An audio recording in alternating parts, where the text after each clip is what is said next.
Buenos días. Quisiera agradecer al Comité Científico del Congreso, del Cuarto Congreso del Hospital Psiquiátrico de Santa Rosita por haberme invitado y al doctor Octavio López. Creo que es la tercera vez y me honra mucho estar con ustedes nuevamente. Basado en los temas principales de este Congreso, quise traerle la actualización en el tratamiento de la depresión de la vejez. Saben que la depresión es el trastorno mental más común de la vejez.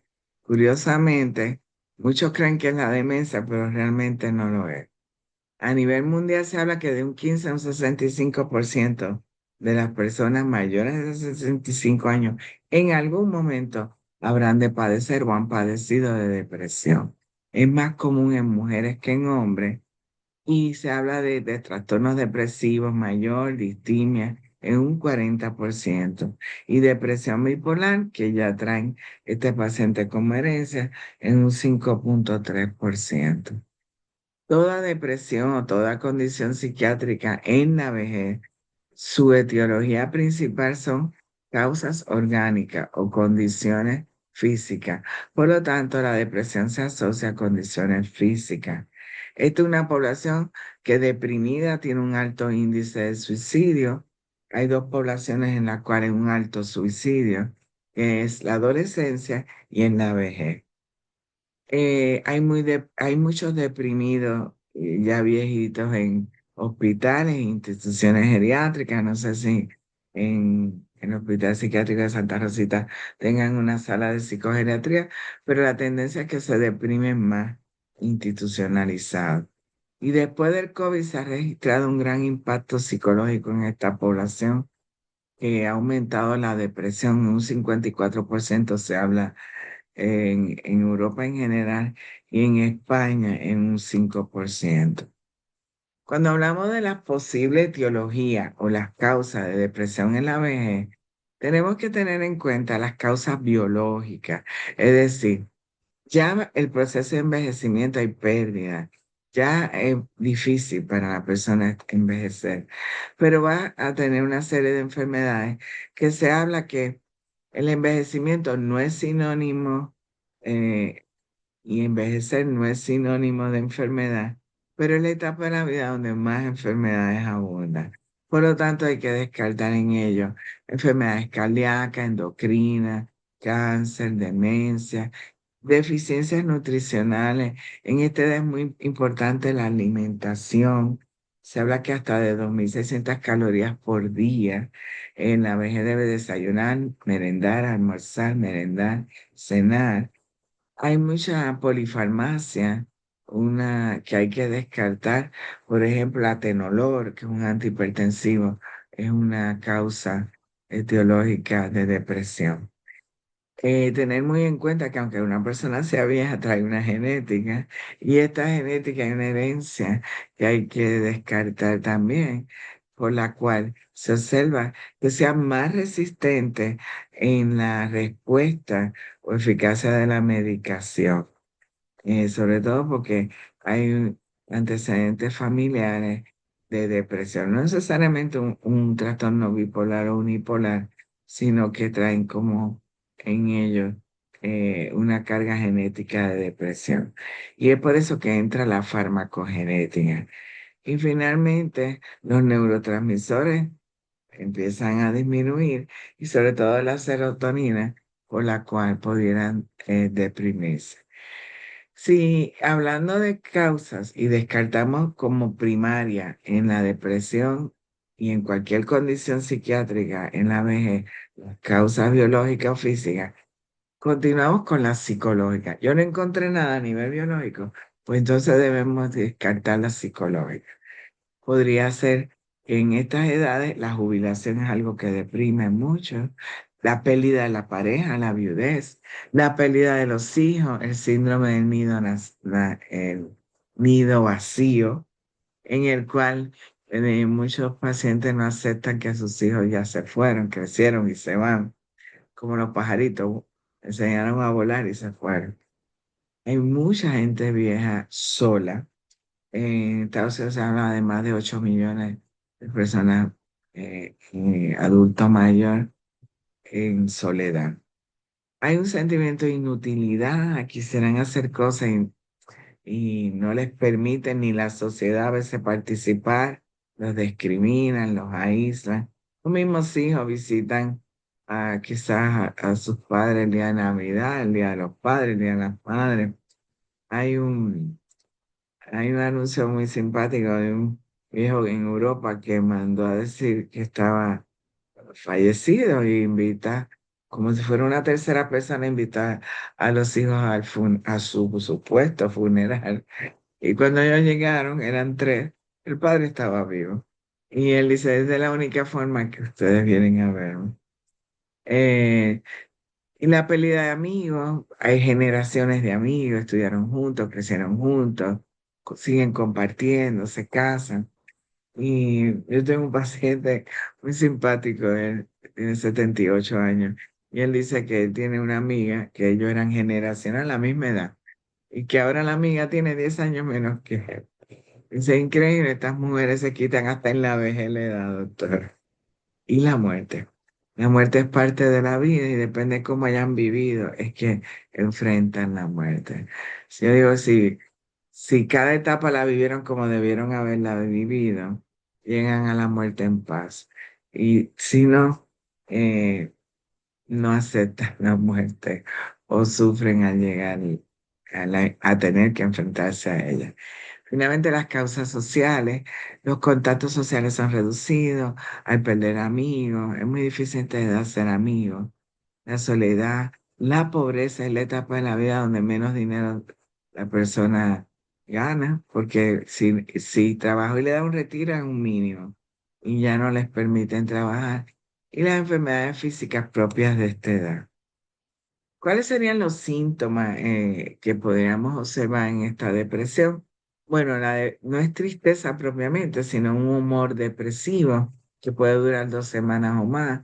Se sienten lentos, cansados, excesivamente preocupados por lo económico, su salud, idea nihilista de que la vida no tiene sentido, ideas suicidas muy preocupantes, sobre todo en depresión mayor, ideas psicóticas delirantes que hay que medicar con antipsicóticos, el sentirse inútil, imposibilitado de hacer algo, cambian de peso o le da por comer mucho o no comen, hiperkinético, una irritabilidad, sobre todo en los hombres. Si usted ve a un hombre muy irritable en estas edades, piensen que está deprimido, hay que descartar una depresión. Dificultad en el dormir. El dormir en una depresión es que se despiertan en la madrugada. Esto se llama insomnio matinal y es característico de depresión. O duermen demasiado, que sería lo que llamamos una hipersonia. Tienen dificultad de concentración y somatizan o tienen síntomas físicos que acompañan a la depresión, por ejemplo, la esquizofrenia. Perdón, la constipación. Hablaba de la esquizofrenia porque en estos días tuve un paciente de 70 años esquizofrénico y mucha gente cree que en una esquizofrenia no se pueden deprimir y sí, se deprime. Y mi paciente estaba deprimido. Eh, ¿Cuáles serían los diagnósticos depresivos en la vejez? Es bien importante recordar que hay unas clasificaciones diagnósticas de salud mental. El DSM-4, DSM-5, CDE, CIE-11, incluso el glosario cubano que fue aceptado como glosario latinoamericano. Pero hay muchos de estos diagnósticos que son específicos de la vejez y no se encuentran clasificados. Por lo tanto, todo el que trabaja psicogeriatría los conoce. Tenemos una depresión agitada, que antes se le llamaba melancolía involutiva, la depresión ansiosa, depresión enmascarada. A veces el paciente no reconoce estar deprimido porque como no llora, no está triste. Quizá el médico primario ni se da cuenta, pero cuando ustedes tengan la duda, siempre pregunten cómo duerme, porque algo que nunca nos va a hacer dudar es la sintomatología del sueño. Si se despierta en la madrugada y no presenta ningún otro síntoma, es un insomnio matinal y esto es característico de depresión. O es un paciente que duerme demasiado, hipersonia, es característico de depresión. La depresión somática, una depresión menor o distimia que ocurre en la adultez, depresión mayor que hay idea suicida, esto ya es preocupante, es urgencia incluso psiquiátrica. Depresión bipolar que en estas edades llevan ya años siendo bipolar, llevan años de estar medicados. Y yo digo, la naturaleza es sabia porque la sintomatología ya del bipolar viejito, ya una persona mayor, se atenúan, son mínimos. La manía es más tranquila, la misma hipomanía, la misma depresión. La depresión cognitiva, que antes era conocida como pseudodemencia. Esta es una depresión que se caracteriza por falta de concentración, falta de atención, falta de memoria. Es muy cognitiva y se confunde mucho con demencia tipo Alzheimer. Por eso yo digo que ante la duda, ¿ustedes creen que es Alzheimer o creen que es una pseudodemencia? Ante la duda, siempre mediquen el antidepresivo, que en un mes responde, pero si es una demencia Alzheimer no va a responder. Y un mes para una demencia Alzheimer no es significativo. Depresión secundaria a la demencia puede ocurrir y depresión vascular. La depresión vascular fue descrita por Alexopoulos. Alexopoulos es un psiquiatra griego que vive en Nueva York y trabaja en Cornell.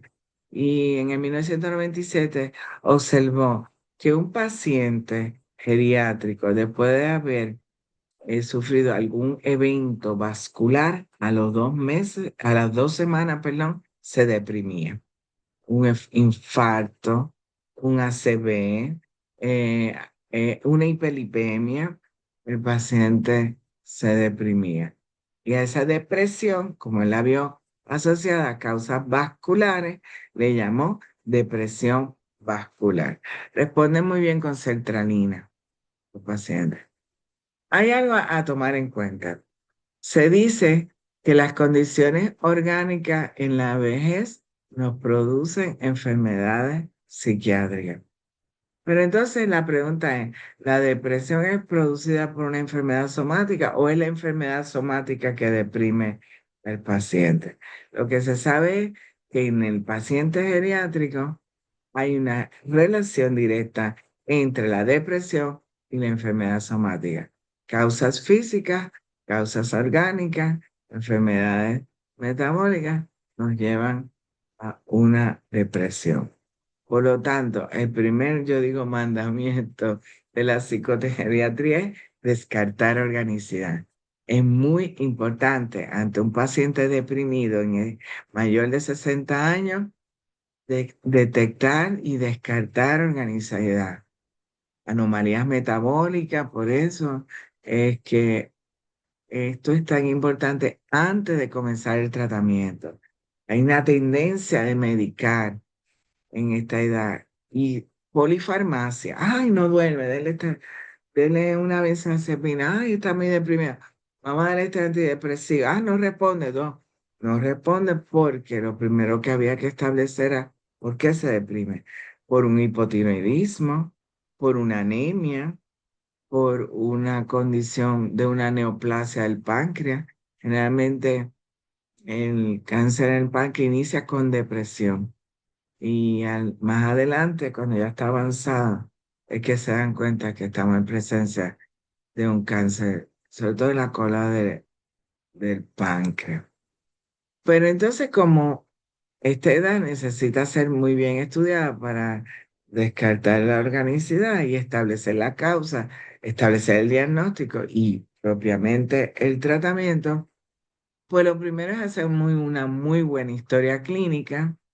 Tenemos que, no importa si usted es psiquiatra o médico primario, hay que establecer con pruebas psicológicas sencillas y si no, buscar apoyo con los psicólogos.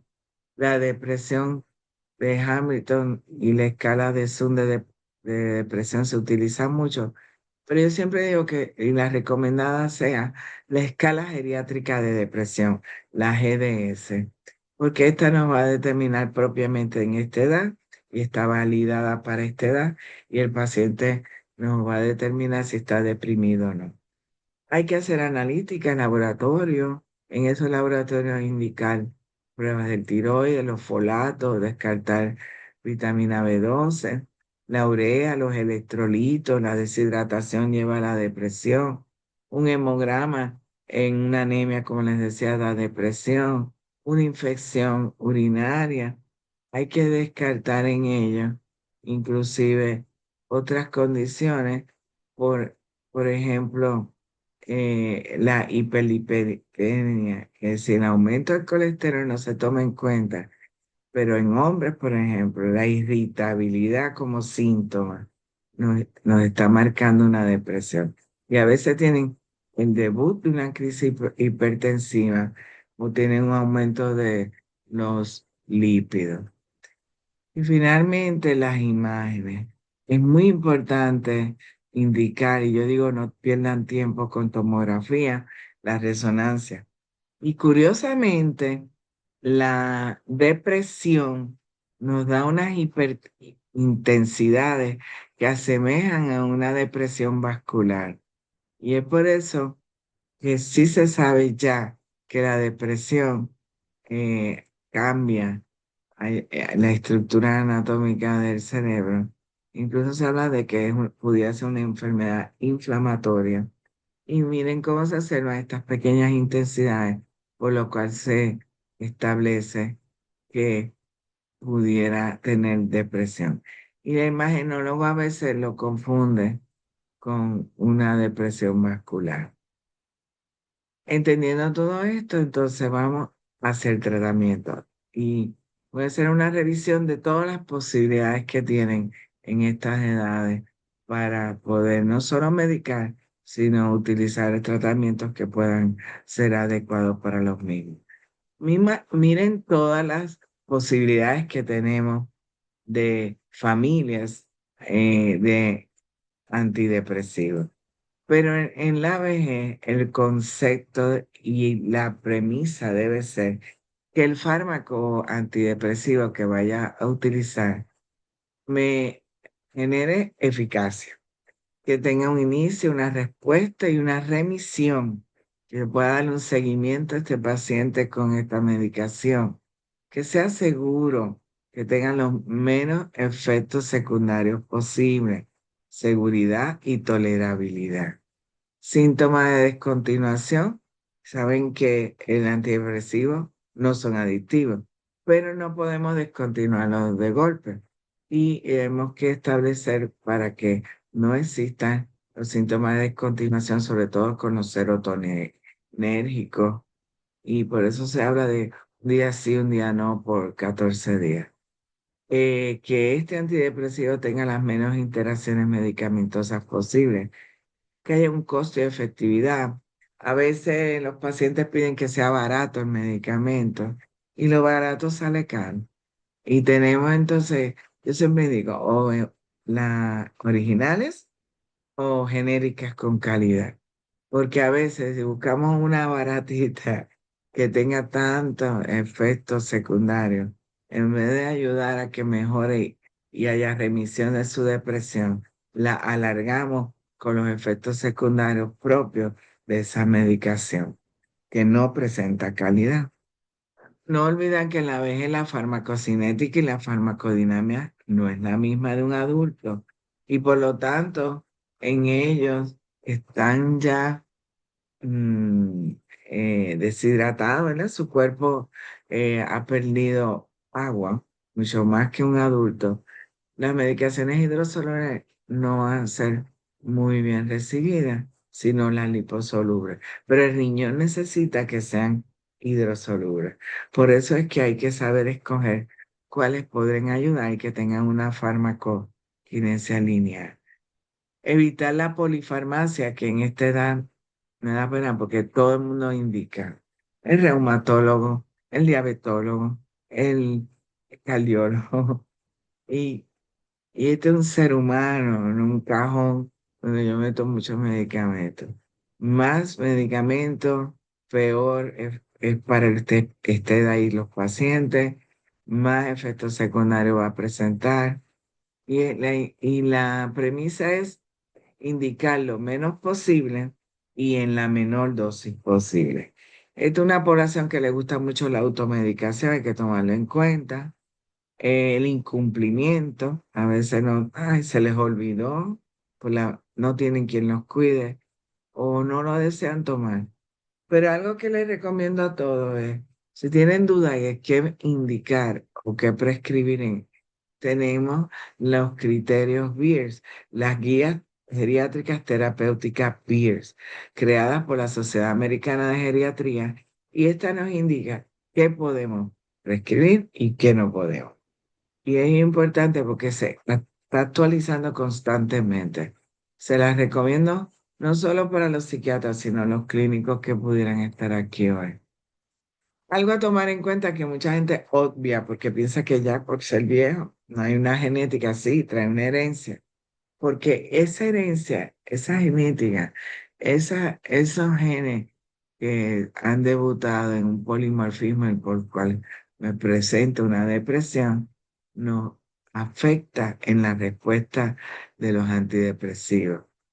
Y puede ser que donde haya una genética, una herencia ante una depresión, los antidepresivos como tal, el paciente no responde a una gran resistencia. Y ahí tendríamos que aumentar la dosis. Y esto es algo a considerar y tomar en cuenta. Eh, Veamos entonces que nuestra medicina y lo que hagamos debe ser basado en evidencia científica. Basado en evidencia científica se sabe que los antidepresivos tricíclicos no deben ser prescritos en estas edades. No deben ser utilizados en la vejez por sus efectos secundarios, sobre todo como su mecanismo de acción es bloquear la recaptación de noradrenalina y serotonina. Estos presentan efectos secundarios anticolinérgicos, sobre todo en los receptores muscarínicos. Entonces, ¿son eficaces para eliminar la depresión? Sí, pero ¿por qué no lo podemos prescribir por tantos efectos secundarios que pudieran tener? Boca seca, eh, retención urinaria, estreñimiento, problemas cardiovasculares, somnolencia, aumento de peso, afectación del glaucoma. Entonces, es algo que tenemos que tomar en cuenta. No se recomienda en la vejez prescribir antidepresivos tricíclicos. ¿Quiénes se recomiendan? Los inhibidores de la recaptación de serotonina. ¿Y son todos los que se recomiendan? No. Entonces, en primera opción y primera línea tendremos sertralina, 50 miligramos, y ahí de 25 miligramos. Citalopram de 20 miligramos. Es muy raro llegar a 40. A los americanos les gusta subir, pero en estas edades, 20 miligramos ellos responden muy bien. Ya 40 miligramos puede afectar el QT. Escitalopram, muy bueno en la sexualidad, inclusive en los hombres que se quejen de que quieren tener, a pesar de estar deprimidos y antidepresivos, quieren tener una vida sexual activa, porque en la vejez también existe la sexualidad. De 10 a 20 miligramos, con 10 miligramos ellos responden muy bien. En general, este grupo, los tres recomendados, sus efectos secundarios son mínimos y son muy bien tolerados en los pacientes geriátricos. ¿Cuál sería la segunda opción terapéutica? O lo que llamamos de segunda línea, los duales. Los duales, sobre todo los inhibidores de la recaptación de noradrenalina y serotonina. Tenemos el melanfacina, desmelanfacina y dulocetina. Pero ¿qué pasa con melanfacina? Que si el paciente no es hipertenso, responde muy bien, incluso en trastornos de ansiedad, con 50 miligramos, no 75. Pero si es hipertenso o tiene condiciones cardiovasculares persistentes, debemos entonces, o un infarto de antecedentes, o hiperlipidemia, tenemos entonces que recomendar la segunda generación de la melanfacina, que es la desmelanfacina, que las 50 miligramos responden muy bien. Y se utiliza y nos garantiza que no hay riesgo para una hipertensión. Tenemos la dulocetina, es otro dual de la recaptación de serotonina y noradrenalina, pero actúa muy bien con 30 miligramos. Se utiliza nocturno, es muy importante que se sepa que es de noche, porque tiene un efecto, por tener un efecto analgésico, ayuda al dolor, sobre todo en la neuropatía diabética. El diabético es excelente acompañarlo con dulocetina. Depresiones somáticas responden muy bien. Tenemos mirtazapina, que las traje a colación porque la mirtazapina eh, le encantan a los geriatras, pero a los psicogeriatras no. Les gusta mucho a los geriatras porque su efecto secundario es aumentar de peso y aumenta el colesterol y el perfil lipídico. Aunque no afecta la sexualidad, incluyendo el bupropión, que tampoco la afecta, eh, nos crea este problema a nivel metabólico. Se indica de noche porque también es somnolienta, la somnolencia, pero no es muy buena opción. Si la podemos evitar, es lo mejor. Eh, Tenemos la gomelatina. Yo no sé si todavía existe acá, pero nosotros ya no la tenemos. No fue lo esperado. Se anunció mucho de que iba a tener un excelente perfil, pero realmente los pacientes no respondieron como tal. Se indicaban en la vejez para depresiones con deterioro cognitivo. No se debe prescribir las benzodiazepinas y lo pueden chequear en las guías terapéuticas Beers. ¿Por qué? Primero, las benzodiazepinas deprimen el sistema nervioso central. Por lo tanto, el paciente va a presentar un deterioro cognitivo. Estoy hablando de los pacientes geriátricos, ¿no? Y, y no se excluye en la adultez, pero en ellos hay mayor resistencia. La somnolencia que nos produce en ellos caídas. Y la tercera causa de muerte en la vejez son las caídas. Accidentes de tránsito. Al disminuir el sistema nervioso central, no hay unos buenos reflejos y más en estas edades y pueden tener un accidente de tránsito. Las benzodiazepinas pueden llevar a una demencia medicamentosa, la cual semeja a un Alzheimer, porque hay una atrofia cerebral y una apoptosis neuronal, porque estos son drogas legales adictivas, produce adicción. Y hay que tener mucho cuidado las benzodiazepinas con las interacciones medicamentosas. Por lo tanto, no se debe prescribir las benzodiazepinas en los pacientes geriátricos. El bupropión se ha observado que como trabaja noradrenalina y dopamina en depresiones donde hay apatía, problemas de voluntad, es muy eficaz y puede ser utilizado no solo como monoterapia, sino en asociación con otros antidepresivos. Secundariamente, el bupropión ayuda a dejar de fumar y por mucho tiempo se utilizó esta opción. La bortiocetina, me imagino la tienen acá. Se considera un antidepresivo multimodal. Yo estuve en su presentación latinoamericana. Decían que lo iba a arreglar todo. Y no sé ustedes, pero en mi experiencia, solo en depresiones cognitivas he visto que responden muy bien el paciente. ¿Qué otras medicaciones podríamos indicar y depende de la condición? No solo en depresión, sino en depresiones psicóticas, la olanzapina. Pero ¿qué pasa con la olanzapina? Y en la vejez su dosis mínima es 5 miligramos y la máxima sería 20 miligramos.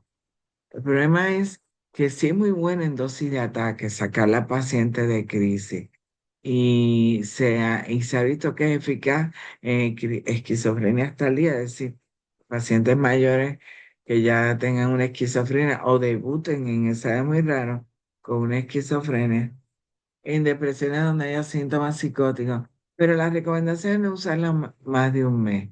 ¿Por qué? Porque aumenta de peso, genera una diabetes o una hiperglicemia y hay aumento de los triglicéridos y el perfil lipídico del colesterol a nivel metabólico. Entonces, la olanzapina yo siempre recomiendo, úsela un mes y pasen en mantenimiento a la quetiapina. Quetiapina, que es muy buena como dosis de mantenimiento. Y se sabe que menos de 100 miligramos tiene propiedades ansiolíticas. Y anecdóticamente la quetiapina y en la vejez sobre todo, en vez de utilizar benzodiazepina, usan 25 miligramos de quetiapina y responden muy bien. Algunos con 50, pero casi siempre con 25. Y dosis antipsicóticas son de 100 miligramos a 300 miligramos en la vejez. Tenemos, me imagino, tendrán ustedes luracidona y cariprazina utilizadas en depresiones bipolar. Dosis mínimas son las zonas recomendadas. Y la lamotrigina es muy bueno como estabilizador del ánimo en la bipolaridad, pero quiero señalar que la lamotrigina como efecto secundario pudiera dar un Steven Johnson o urticaria, el síndrome de Steven Johnson que afecta el lacrimal de los ojos.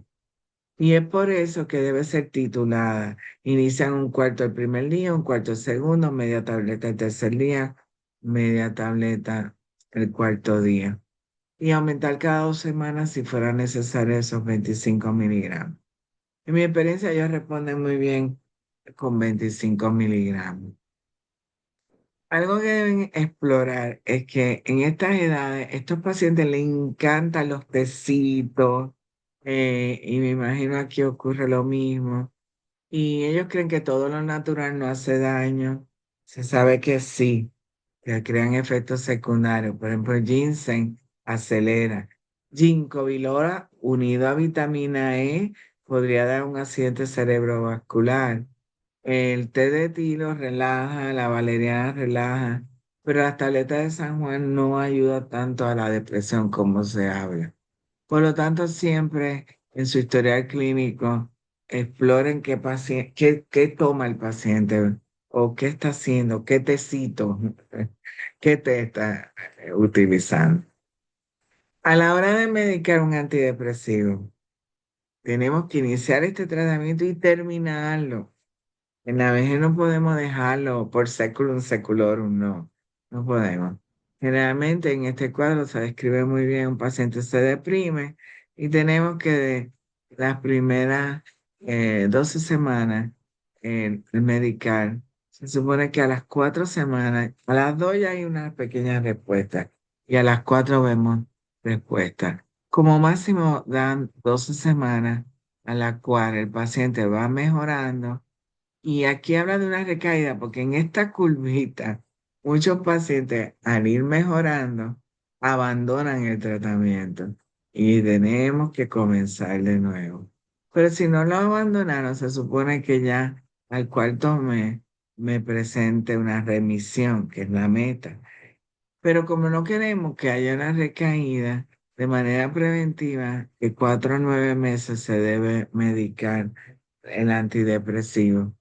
Y ya una vez constatado que está en remisión, pues dale el alta. Y en algunos podría haber una recurrencia. Steven Starr habla que se usa hasta un año el tratamiento antidepresivo.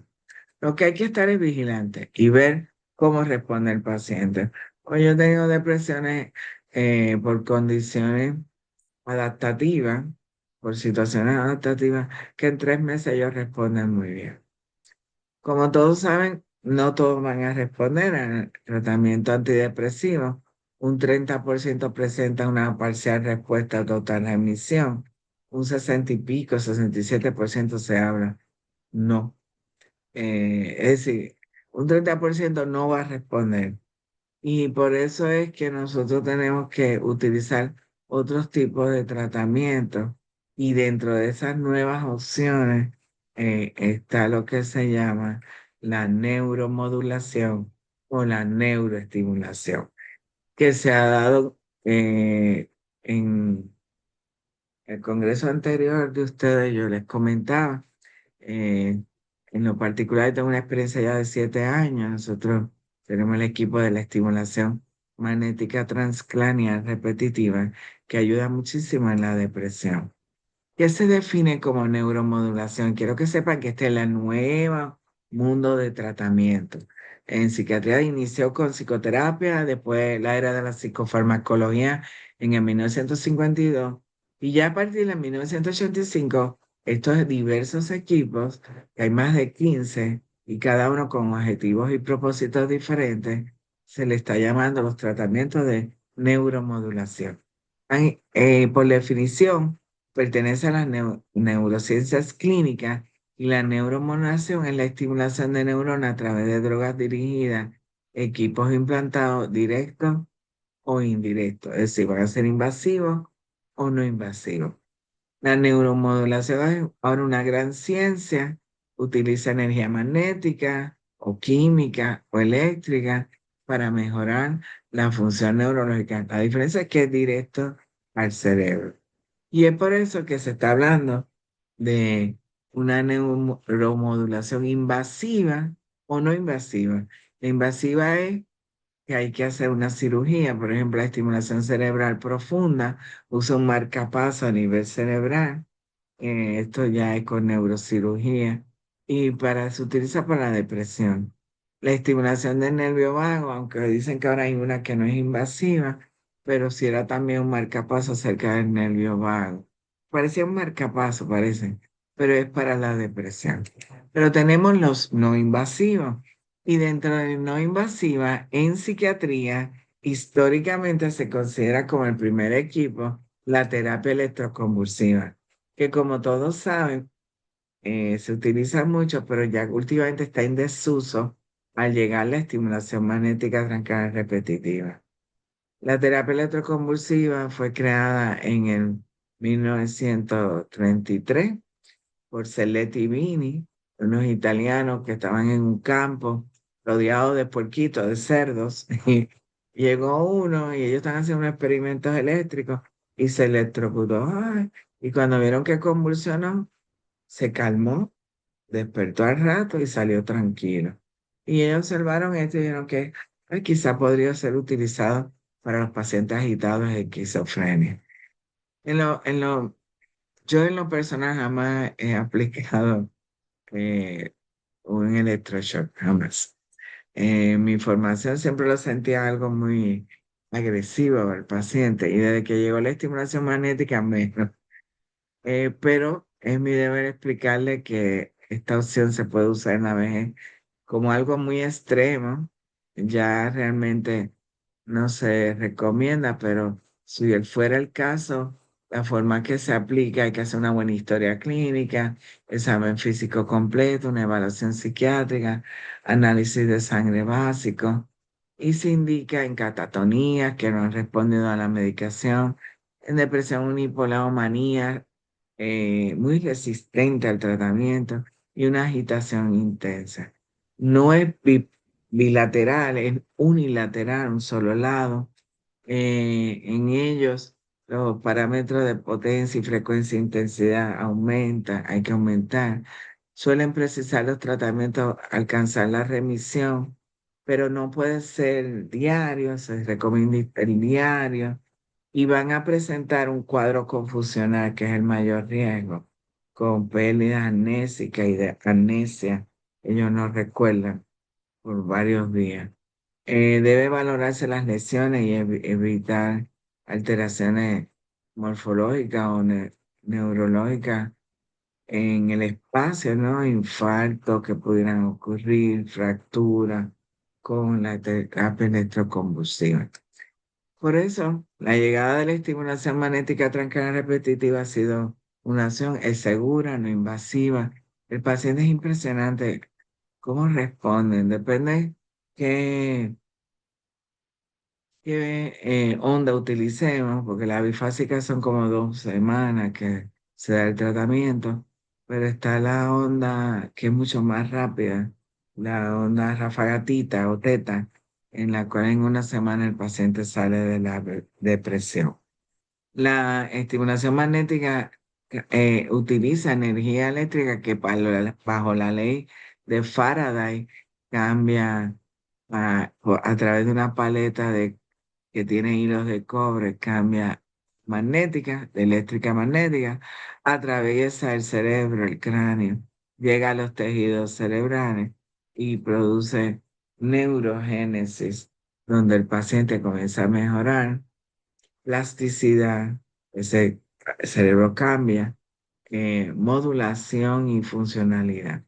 Aquí fue mi primer paciente, fue una demencia de Lewy, que utilizamos en él, curiosamente, el protocolo de esquizofrenia, porque él tenía alucinaciones visuales y era lo que quería que le quitaran. Y había respondido muy mal con psicofármaco y respondió bien el síntoma. Y finalmente, miren todo lo que tenemos para tratar una depresión. Recuerden, este es un ser humano que está en la última etapa de su vida. Posiblemente sea usted como psiquiatra, psicogeriatra, médico primario, médico familiar, el cual le toque hablar con este paciente, humanizar con él, ¿no? Y una de las cosas que yo veo en psicogeriatría es cómo agradecen curar de la depresión. Entonces tenemos tratamientos biológicos como psicofármacos. No olvidar que los psicólogos nos apoyan mucho, psicoterapias que pudieran ser de acompañamiento en esta depresión. Fíjense, después que yo le doy estimulación, los pacientes pasan inmediatamente a psicoterapias, terapias cognitivo-conductual. Algo que ayuda mucho en la vejez y les encanta es la psicoterapia de grupo. Ellos les fascina porque pueden hablar y generacionalmente uno los puede unir todos bajo la misma edad y hablar de su depresión o de situaciones positivas que les puede ayudar. La psicoterapia individual. Tenemos las terapias de neuromodulación, terapia electroconvulsiva, estimulación magnética transcranial repetitiva y un grupo de terapias alternativas que pueden ayudar a salir de la depresión. En esta edad está muy aislado y muy solo y eso hace que la tendencia a estar deprimido. Pero si lo acompañamos, no solo psicofármaco, no solo psicoterapia, no solo si fuera el caso una terapia de neuromodulación, de terapias ocupacionales, el paciente también va a ser ayudado y va a responder muy bien. Tenemos terapia del arte, musicoterapia, terapia de actividades, terapia con mascotas. No sé si saben que hay una modalidad en Europa, sobre todo en España, de que tengan mascotas, los perros, aunque yo creo que eso se ha generalizado hasta en gente joven, no quieren tener hijos, pero sí perros y gatos. Me acuerdo que el Papa Francisco dijo, por favor, no tengan animales, no tengan perros, no tengan gatos, tengan hijos. La aromoterapia, los masajes. Los ingleses les gusta mucho la terapia de luz, el sol ayuda, es un antidepresivo. Caminar, el ejercicio es una cosa impresionante como ayuda. Yo les indico media hora caminar todos los días. Dieta saludable. La nutrición es importantísima. El usar complementos vitamínicos, suplementos ayuda también. Y el paciente teniendo socialización incluso con su propiedad, como digo yo, el poder hablar, jugar domino, no sé si lo hacen aquí, pero eso les ayuda mucho. Todo esto son diversos tratamientos y usted decide uh, cuál, o si varios de ellos, o todos a la vez, algunos de ellos, cuál va a ser el mejor para su paciente geriátrico. Pero las metas terapéuticas que tenemos en psicogeriatría, sobre todo con la depresión, es que el tratamiento antidepresivo es de los mayores retos en la psicogeriatría. Buscamos la remisión de los síntomas antidepresivos. Yo siempre digo, no es que queden a media, no, hay que lograr la remisión y se logra. Prevenir la recaída y la recurrencia de los episodios depresivos. Establecer una recuperación funcional. Que ellos, si lo de ellos era estar en su casa, tomar su cafecito, ir a la esquina. Esos hábitos que por muy pequeños que sean, para ellos son parte de su vida. Si logramos que vuelvan a ser así y funcionar, hemos cumplido la meta. Debemos siempre manejar las comorbilidades, recordar que hay que descartar organicidad, ver que sus comorbilidades estén estables, establecer los factores psicosociales y los tratamientos que les sean mejores opciones terapéuticas para el paciente. Siempre recordar medicar en baja dosis y de manera lenta. Y ellos responden, los americanos dicen, go slow and low, but go. Es lo mismo que dice aquí, medicar lento y bajo, pero hay que medicar. Eh, pero para mí, el mejor tratamiento que pueda existir en la depresión es la risa. Es la mejor de las medicinas. Muchísimas gracias.